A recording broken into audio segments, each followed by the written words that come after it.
All right, this activity we are going to do is in the back of your packet. Please grab this piece of paper. It says measuring in centimeters.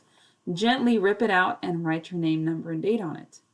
You are also going to need to get 6 things. You need to get a pencil, any pencil, doesn't matter if it's yours or somebody else's, just ask before you borrow. A crayon, a folder. Now this could be your writing folder, it could be a writing notebook, just something that's about the size of a folder.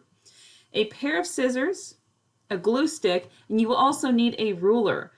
Now make sure that the ruler that you get has centimeters on it. You know how the rulers have inches on one side and then centimeters on the other side. So make sure your ruler has centimeters because we will be measuring things in centimeters. So your name, number, and date is on your paper, and now we're going to read the instructions. Estimate how many centimeters long each item is, then measure each item. Well, the first item we have here is a pencil. Okay, I've got a pencil right here. Now you are going to guess how long this pencil is from the tip to the eraser, and you will write your guess in this first box.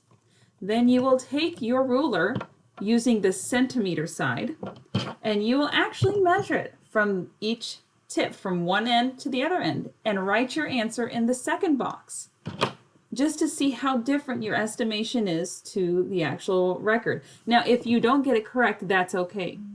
I'm not going to count off any points. This is just an idea for you to get with estimating. Okay? After you do the pencil, you do that with the crayon. Then you do it with the folder. Now with the folder, you can decide if you're going to do it from the top to the bottom or measure it from the left to the right. It's up to you. The scissors, make sure your scissors are closed when you do this. It's a lot easier to measure a pair of scissors instead of when they're open. And the glue stick, you can also use a glue bottle if you don't have a glue stick. But each one of those, guess first, then measure. That's how it goes. Guess first, then measure.